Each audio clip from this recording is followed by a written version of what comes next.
Hello everybody, my name is Quinn and welcome to my channel. So today I'm filming a video that I've seen a lot of other people do and I've been really excited to film myself because I love books and I love college. So today we're going to be talking about the books I'm bringing to college. Just a little background on me before we kind of get into this video. I am a senior communications major, but it is my third year of school because I am graduating early. As far as I know, I'm graduating in May unless something goes wrong, which we're hoping it doesn't. This year I am living in a suite. I have one other roommate and then 6 other suite mates. So it's going to be a really fun time. I think I have like 15 books here and I know that's kind of excessive, but last year I found that if there were books on my TBR that I didn't bring with me and I wanted to read them, it really irritated me if they were all the way home because I live like an hour and a half from my campus. So it's not really easy for me to just like go home and grab a book. I kind of have to wait for the next time I'm going home. So these are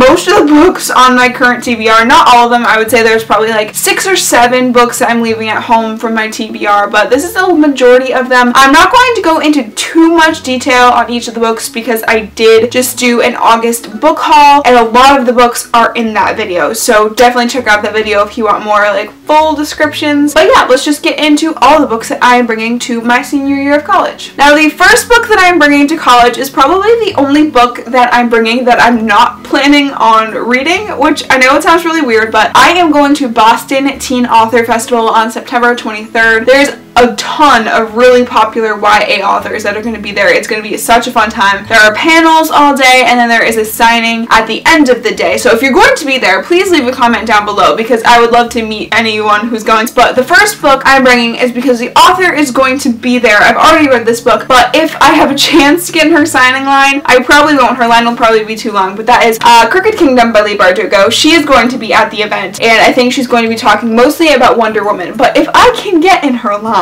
I will definitely get this one signed because I think I like Crooked Kingdom more than I liked Six of Crows, so this is the book that I would pick to have her signed because I only want to limit it to one if I'm going to go in her line. Now when I go to Boston Teen Author Festival, I'm going to bring as many books from the authors that I have because you don't have to buy the books there. So in case I can jump into any of the lines if they're short and I have the book, then I'm going to do that. I'm probably just going to jump in the shortest line so I know that I can get a book signed. And the next book on that list of books that I'm going to be bringing to the Boston Teen Author Festival is The Last Magician by Lisa Maxwell. Now I have not read this book and most of the other books in this video I have not read, but I hope to read this before I go because I think it's really awkward going to a signing and then not having read any of the author's books and it's kind of like, what do you talk to them about? So, but this is really was a cover buy and I'm really excited to get to this hopefully in the month of September. The next book that I'm bringing for the Boston Teen Author Festival is The Warrior Heir by Cinda Williams Chima. I have not read this book. I found it at a library book sale. I know that it follows a character who has recently discovered that he is part of this like underground magical society and he has to compete in a magical tournament, which sounds like just a million things that I will like, and hopefully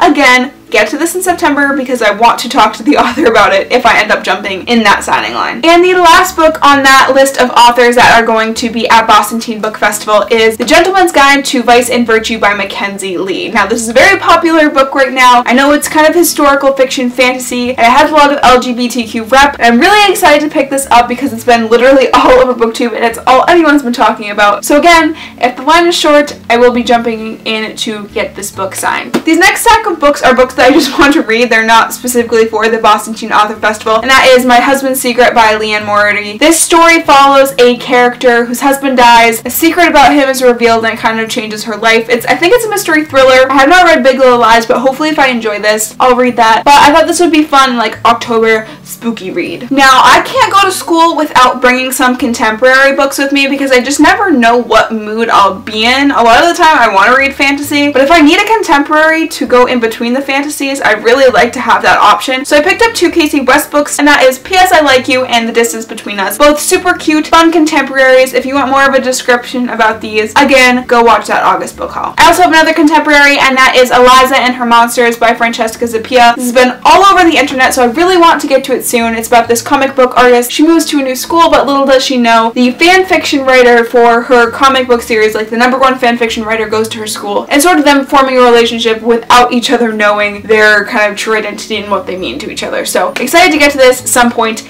in the fall semester. The next book is Strange the Dreamer by Laini Taylor. I've never read anything by Laini Taylor, but I love reading fantasy in the fall in particular, and I hear this is sort of very high fantasy, very fantastical world, and I don't know a lot about it, but I know that it has beautiful poetic prose, and I'm just really excited to go into it without knowing a lot about it, and I will definitely also be getting to this some point in the fall because I'm bringing it, so obviously I'm going to read it. The next stack of books are books that are parts of series that I hope to either continue or finish while I'm at school. So the first two books are part of the Remnant Chronicles by Mary E. Pearson, and that is The Heart of Betrayal and The Beauty of Darkness, which is books 2 and 3 in the Remnant Chronicles. I read the first book last month, really enjoyed it, so I'm excited to get more into this series. And last but not least, I cannot go to school without bringing Harry Potter books. I am rereading one Harry Potter book a month before January when I go to Universal Studios for my birthday. So psyched about that. Can't wait to make videos, like packing videos and stuff about that, but that's for another day. I am reading Harry Potter and the Goblet of Fire in September and Harry Potter and the Order of the Phoenix in October. I'm not bringing Harry Potter and the Half-Blood Prince, and I'm not bringing Harry Potter and the Deathly Hallows just because I know I will definitely come home before I need to get those books, but I don't know if I'm going to be able to come home in the month of September, so I'd really like to just have these two to start off with, because you know, you can't go to school without Harry Potter, so I'm definitely bringing these two. And I almost forgot, I am also bringing They Both Die at the End by Adam Silvera and Tower of Dawn by Sarah J. Maas. Those books are coming out on September 5th, which is the day before I move into college. I am pre-filming this video, so I don't have those books physically to show to you guys, but I'm also bringing those. So I think that brings my total up to like 14 or 15 books. So this video is kind of like a fall TBR in a sense, because this is everything that I will be reading in the fall semester if I get to everything. So thank you guys all so much for watching. Please leave a comment down below if you're going to college. What books are you bringing? I would love to know. Please subscribe and like this video if you haven't already, and I will see you next time. Bye guys!